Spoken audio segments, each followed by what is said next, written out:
Bismillahirrahmanirrahim. Assalamualaikum warahmatullahi wabarakatuh. Kami dari mahasiswa Universitas Negeri Padang. Video kali ini kami buat untuk memenuhi tugas mata kuliah negosiasi dan manajemen konflik dengan dosen pengampu Bapak Hendrik Herisandi, SPDMM. Dan inilah video presentasi kami mengenai negosiasi pada sebuah usaha mikro kecil menengah. Perkenalkan, nama saya Tiara Kurata Ayun dengan NIM 210592223 yang akan memandu jalannya presentasi kali ini. Bersama dengan rekan-rekan saya, ada Kirana Saada Fatihah, Umul Khairina, Putri Azhari Utami, dan juga Rahmat Alwiwiyata Rizal. Foto ini merupakan salah satu dokumentasi kami bersama dengan salah seorang pemilik dari usaha ini. Sebelum kita masuk ke dalam poin-poin utama dari presentasi kali ini, mari kita lihat terlebih dahulu profil dari usaha yang telah kami wawancara ini. Jadi, nama usahanya itu sendiri adalah PND East, di mana jenis usaha ini termasuk ke dalam usaha mikro kecil menengah atau yang bisa kita kenal dengan UMKM. Dan pemilik dari usaha ini sendiri bernama Bapak Iswandi. Dan untuk alamat dari usahanya itu di Jalan Banyuwangi nomor 4, Pasar Gaung, Teluk Banyuwangi. Sebelum kita masuk ke dalam poin utama dari hasil wawancaranya, kita harus mengingat dulu apa sih itu negosiasi. Jadi, negosiasi itu sendiri adalah proses interaktif antar dua belah pihak atau lebih yang memiliki tujuan atau kepentingan yang bertentangan. Dengan tujuan, negosiasi ini mampu menghasilkan kesepakatan yang menguntungkan semua pihak. Dalam konteks bisnis, kemampuan negosiasi yang baik akan mempengaruhi hasil kesepakatan perdagangan, kerjasama bisnis, dan juga pengelolaan sumber daya yang efisien.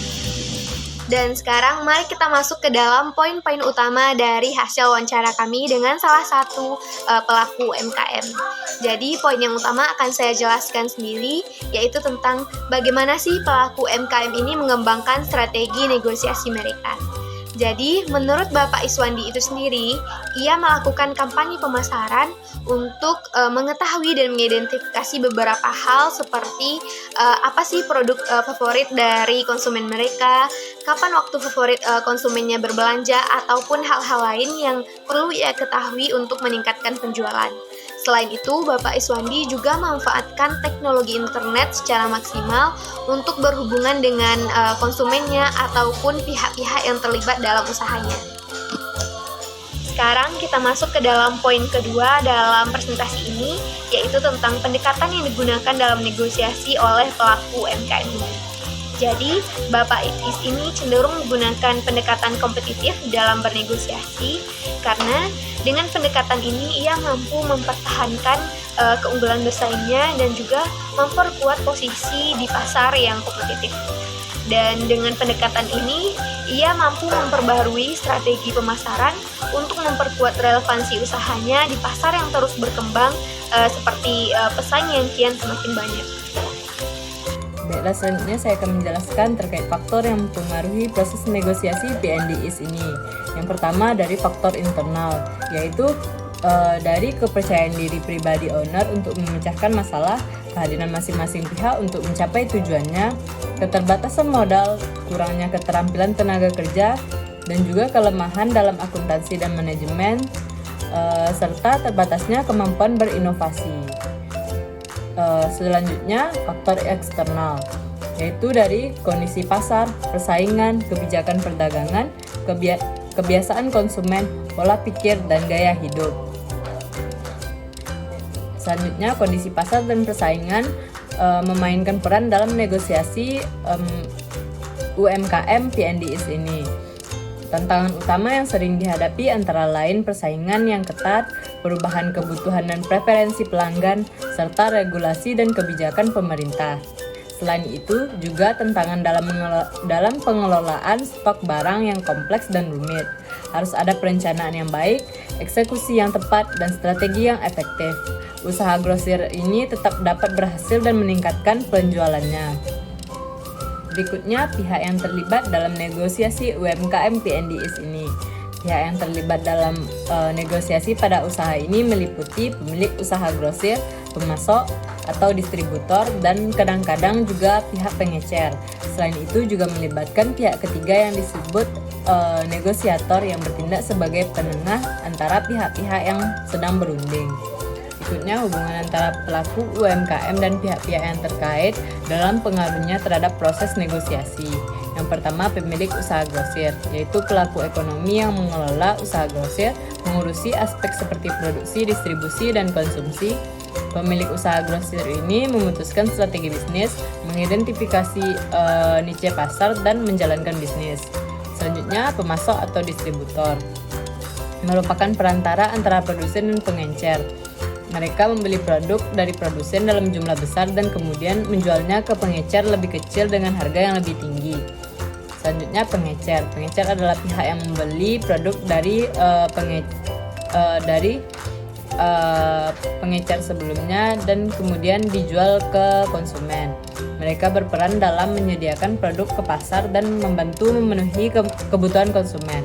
Selanjutnya, negosiator. Negosiator dalam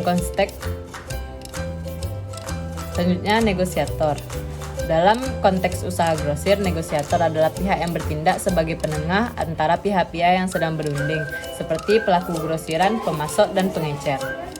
Baiklah, sekian dari saya kembalikan kepada moderator. Kesempatan kali ini saya akan melanjutkan pembacaan hasil wawancara kami terhadap suatu produk UMKM, yaitu tentang adopsi dan penggunaan teknologi pada proses negosiasi yang dilakukan oleh pelaku UMKM. Adopsi dan teknologi dapat membantu meningkatkan efisiensi dan efektivitas dalam negosiasi pada usaha grosir ini.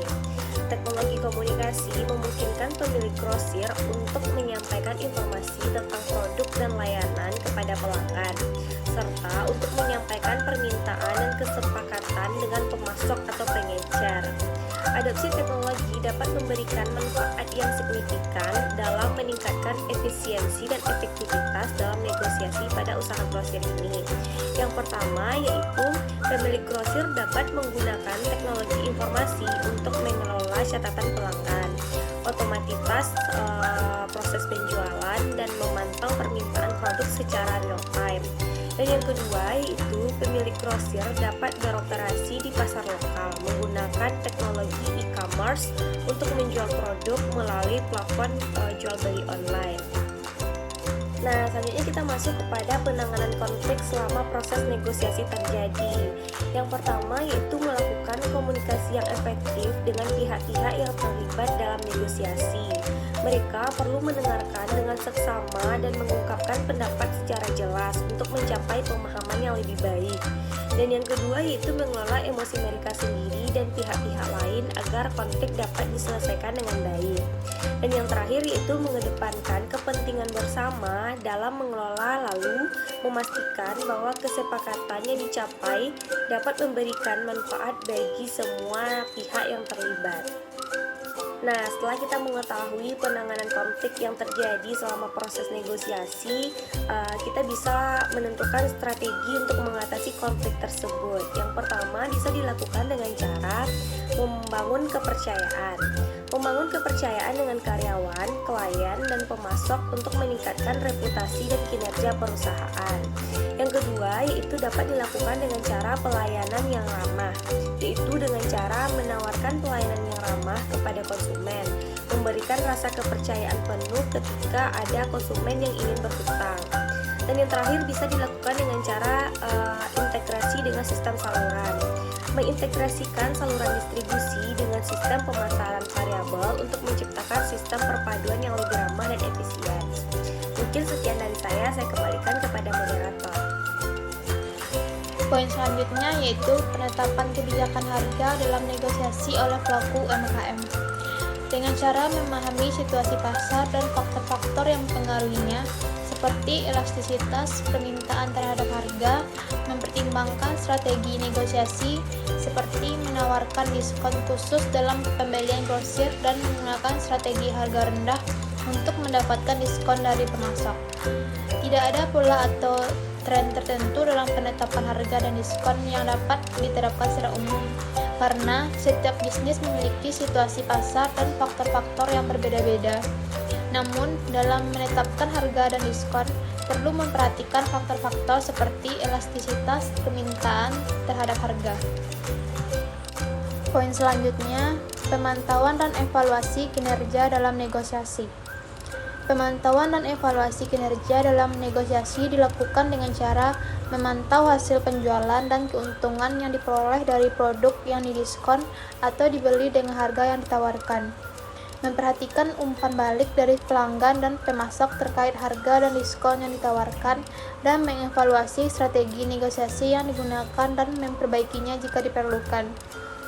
Mereka melakukan tinjauan rutin atau pelaporan terkait hasil negosiasi untuk mengidentifikasi area yang diperlukan, mengadaptasi strategi, dan mengoptimalkan kebijakan harga dan diskon. Poin selanjutnya, kegiatan pembelajaran dan pengembangan terkait negosiasi dan identifikasi peluang untuk meningkatkan keterampilan negosiasi. Dalam kegiatan pembelajaran dan pengembangan, mereka dapat melibatkan tim atau individu dalam kegiatan pembelajaran dan pengembangan terkait negosiasi. Hal ini dapat dilakukan melalui pelatihan dan workshop yang bertujuan untuk meningkatkan keterampilan negosiasi tim atau individu. Adapun cara mengidentifikasi peluang untuk meningkatkan keterampilan negosiasi yaitu dengan mengembangkan keterampilan berkomunikasi dan negosiasi.